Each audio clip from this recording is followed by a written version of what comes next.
7 ऐसी गलतियां जो अमूमी तौर पर किसी भी इमरजेंसी में देखी गई हैं जिसकी वजह से इमरजेंसी कंट्रोल होने के बजाय आउट ऑफ कंट्रोल हो जाती है। उसमें नंबर 1 है पैनिक होना। क्रू मेंबर्स कोई भी फायर अलार्म या इमरजेंसी अलार्म सुनते ही पैनिक हो जाते हैं और पैनिक होने की वजह से वो जख्मी हो दौड़ने लगते हैं, टकरा कर जख्मी हो जाते हैं, अपने आप को जख्मी कर बैठते हैं। तो इसकी पैनिक मचाने के तौर पर वो अपने होशो हवास को भी खो बैठते हैं। तो इसकी वजह से आपने फर्स्ट स्टेप जो है वो मिस आउट कर दिया।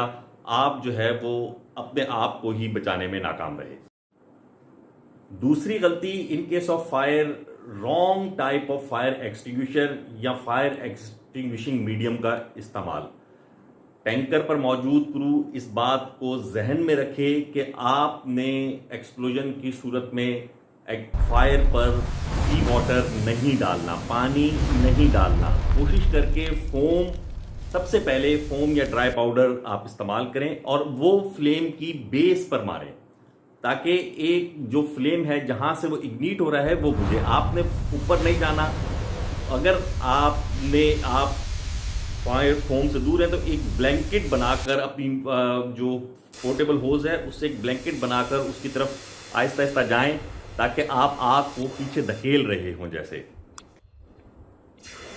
फायर फाइटिंग करना without proper PPE, fireman outfit पहने बगैर आपने फायर फाइटिंग स्टार्ट कर दी, ये बहुत बड़ी गलती है। फायर फाइटिंग सिर्फ वही बंदा करे जिसने फायरमैन आउटफिट पहनी हो। बहुत सारे लोग स्काबा पहन लेते हैं, वो उन्होंने फायरमैन आउटफिट नहीं पहनी होती। अगर आपने स्काबा भी पहनना है तो उसके साथ आपने फायरमैन आउटफिट लाजमी पहननी है, क्योंकि स्काबा में जो सिलेंडर है इस फायर का टेम्परेचर तकरीबन 2000 डिग्री सेल्सियस तक पहुंच जाता है।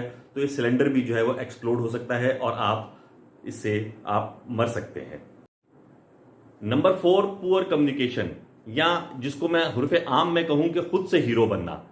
आप मास्टर के, चीफ ऑफिसर के या चीफ इंजीनियर के ऑर्डर्स को फॉलो नहीं करते। आप अपने तौर पर ही जो है वो हीरो बनने की कोशिश करते हैं या कोई चीज प्रॉपरली रिपोर्ट नहीं करते। देखें, जो जितना रैंक बड़ा होता है उतना विजन भी हाई होता है। जो चीजें मास्टर, चीफ इंजीनियर या चीफ ऑफिसर वगैरह नोट कर रहे होते हैं, देख रहे होते हैं, वो चीजें एक आम ABC मैन वगैरह के इल्म में नहीं होती। आप हर चीज रिपोर्ट करें और उनके ऑर्डर के मुताबिक एक्शन लें। तो ये बहुत सारी कैजुअलिटीज को और बहुत सारी इमरजेंसीज को खत्म कर सकता है।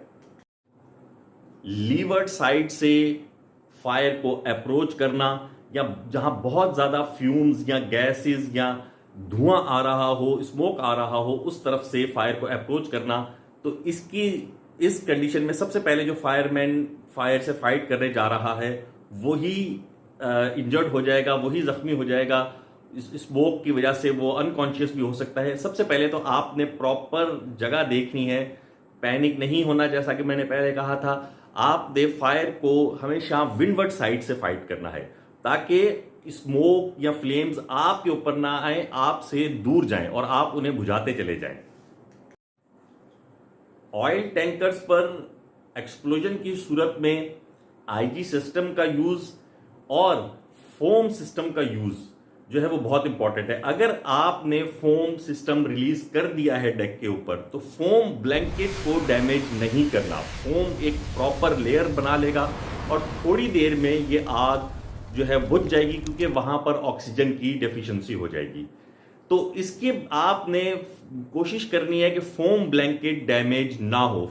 डायरेक्ट फोम के ऊपर आपने जो है फायर होस से या किसी से भी पानी या कोई ऐसी चीज नहीं मारनी कि जहां से डायरेक्ट एटमॉस्फेरिक एयर जो है वो फ्यूल को लगे और दोबारा से जो फायर है वो रीइग्निट हो जाए। याद रखिए कि पैनिक ना होना और टीम वर्क से काम करना विद प्रॉपर कम्युनिकेशन ही किसी भी किस्म की इमरजेंसी से सक्सेसफुली निकलने का वाहिद जरिया होता है। वो जहाज डूब जाते हैं जहां कमांड एंड कंट्रोल ना हो या कप्तान को या चीफ इंजीनियर को फॉलो ना किया जाए। कमांड और कंट्रोल को फॉलो ना करना यानी कि अपने आप को मौत के मुंह में धकेलने के मुतरादिफ होता है। आपका जहाज ही दुनिया की बेस्ट लाइफ बोट है। आपका जहाज अगर सेफ नहीं है तो दुनिया की कोई भी लाइफ बोट आपको नहीं बचा सकती। Try your best to save your ship. की वीडियो अच्छी लगी हो तो कमेंट देना मत भूलिएगा। बहुत शुक्रिया। बहुत सारी नेक तमन्नाओं और दुआओं के साथ आपका अपना मेज़बान कैप्टन मकसूद अकरम को इजाज़त दीजिए। बहुत शुक्रिया।